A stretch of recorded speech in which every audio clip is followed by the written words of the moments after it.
Have you been trying to find out what the difference between a HELOC and a refinance is for your home?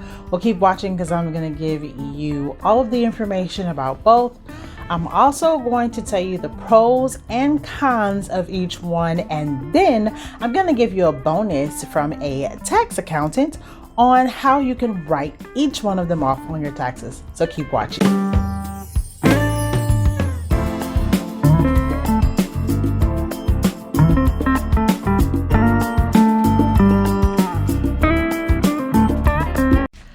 Hi there, guys, and thanks for joining me at the Financial Spotlight. I'm Chantrell, and I'm here to give you financial tips and tricks that are going to help you on your road to know your money. And today I am talking about the HELOC versus the refinance. So what the heck is a HELOC and what is a refinance? So let's define both of them. A HELOC is a homeowner's equity line of credit. So basically that is the equity that you have in your home. You file or apply for a loan against the equity that's in your home. So if you have $10,000 worth of equity, you can essentially borrow up to $10,000 of the equity that's in your home. Now, a refinance is basically redoing your mortgage with another mortgage loan company and them buying that mortgage, reducing your monthly payment most of the time, and also changing your interest rate. So that helps. And sometimes it reduces your time, depending on if you say you're going to get a 15-year and you previously had a 30-year loan. So there's a whole bunch of different things that you can consider when you're doing a refinance. Also, sometimes with the refinance, you can take money out of the refinance when you refi, or you can just refinance so that you can try to get your interest rate lower or your monthly payments lower or shorten your term. So those are the differences between the HELOC and refinancing. Now let's go ahead and get into the HELOC. Basically, there are pros and cons to the HELOC. And one of the pros, though, is that you're lowering your interest rate, and it can be lower interest rates than what your credit cards are. So that means that you can take your credit cards, pay them off with your homeowners equity line of credit, pay that down, and then have the HELOC that you're paying back, and it'll be a lower interest rate. And I talk about something like this or doing something like this when you're doing the velocity banking. There's a way that you can lower like your payments and your debt and all of that by doing this and making sure that your credit or your interest rate is not high on all of those credit cards. Another pro for your HELOC is that it may increase your credit score. So like I said, taking that, paying off your credit cards, and then keeping the HELOC and making payments to that, it's going to help your credit score, and it's going to help lower that, and increase your credit score. And then the third pro is that you have a payment plan that is either flexible or reduced, because you don't have to take out the whole entire amount. You don't have to take out the whole $10,000 if that's how much equity you have in your home. You can take out $5,000. You can take out $1,000. It depends on you and your needs. So those are the pros of a HELOC.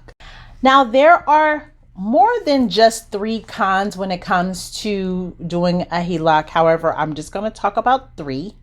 And that first one is that you are using your home as collateral for this loan, therefore, or this line of credit. So if something occurs, then your home, you're in jeopardy of possibly you losing your home if you're not able to pay that HELOC back. Also, you might have variable interest rates. So just because your interest rate is low at one time, then over the next couple of months or whatever, it might increase. So there is a possibility of the changes and the fluctuation in your interest rate. And the third con is that you're reducing your equity. So If you have equity in your home that is $20,000, and then you go ahead and take out a HELOC for $20,000, and then you have reduced your home equity down to zero, and then you have that loan or that line of equity credit that you can use, but you don't have that equity in your home any longer. Make sure that you are ready for tax season when you go see your tax preparer. They will love you for this. This tax binder will have you organized for tax time and all year long. Perfect for individuals, small business owners, and independent contractors. It includes instructions on how to use the binder, personal information worksheet, a business information worksheet, list of tax documents you will need to file taxes, current documents, envelope with top closure, mileage tracker, a tax deduction checklist, expense tracker, receipts envelope, 3 tax return envelopes, zipper, closure. This binder is durable and it will protect all of your important documents from damage or loss.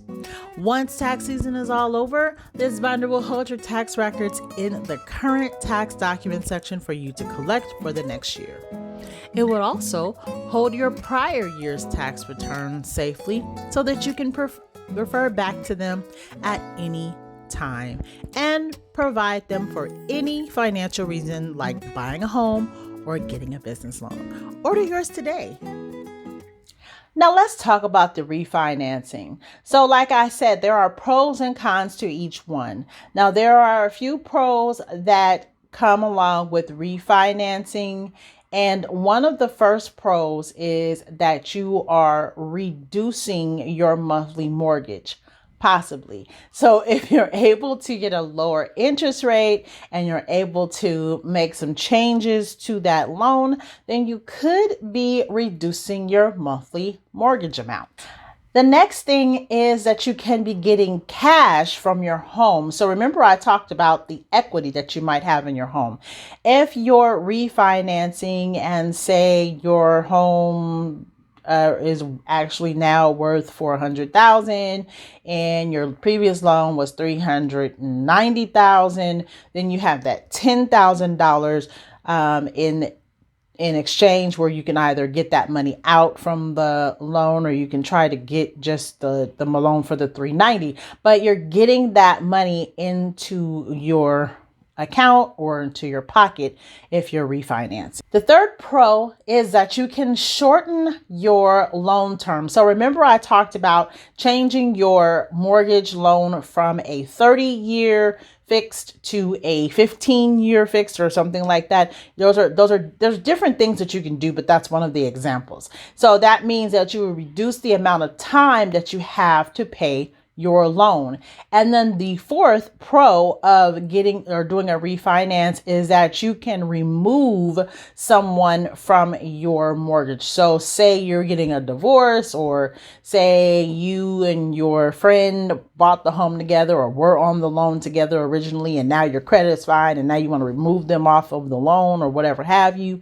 You can go ahead and refinance so that you can get them off of the loan and that you're the only person on the loan, and you are able to make those changes, and it just helps you out a little bit more, because then when it's tax time, you can claim all of the mortgage interest as opposed to splitting it. Now let's talk about the cons of refinancing your home. I have 3, but there are probably more. If you have any suggestions or any ideas about what some of the cons are, or even if you're a banker and you're one of the people that do these refinances on a regular basis, go ahead and put in the comments, what are some of the cons of refinancing your home? One con is the same as the HELOC, and that is that you're reducing your equity in your mortgage or in your home. So again, if you're taking out or you're refinancing, or you're taking out a HELOC or you're refinancing, either one, you're reducing the equity in your home. Now, the second con is that it is very time consuming to do a refinance, especially these days. There's so many different companies, there's so many different documents that you need to provide, etc., etc. So the time that it takes you to actually do the refinance might not even be worth doing it. It might not even be worth your time to even apply or do or go through the refinance. So you have to think about that. Is this the best solution for you and your family? And is it worth your time?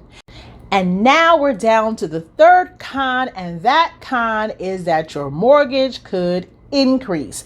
So I talked about trying to refinance to reduce your mortgage, your monthly mortgage, but sometimes it increases, especially if you're taking money out, and so that you're increasing your loan amount, and then that means you're increasing the monthly mortgage payment. Sometimes that's not always a benefit for you. So that is the last con that I said. And like I asked before, if you are a loan agent or anyone that does the refinances or even the HELOCs, please chime in the comment section the things that you found that are pros and cons for both HELOCs and for refinance.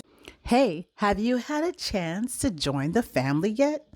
If not, go ahead and click the subscribe button and join the family today. And also turn on those notifications so that you can know exactly when we're going to post here on the Financial Spotlight channel. All those juicy financial tips and tricks for you. We'd love to have you. And now, just as promised, we are on to that bonus information that I told you I would give you as a tax professional. And that is that you can write both of these off on your taxes, but there are certain situations in which you can write them off. First, with the HELOC, you can write off your mortgage interest on your taxes that you're paying with the HELOC. However, you need to have used those funds to remodel or reconstruct your home. So if you did not use the funds that you got from your HELOC to actually refurbish or upgrade or whatever your home, then it's a possibility that you can't write that off on your taxes.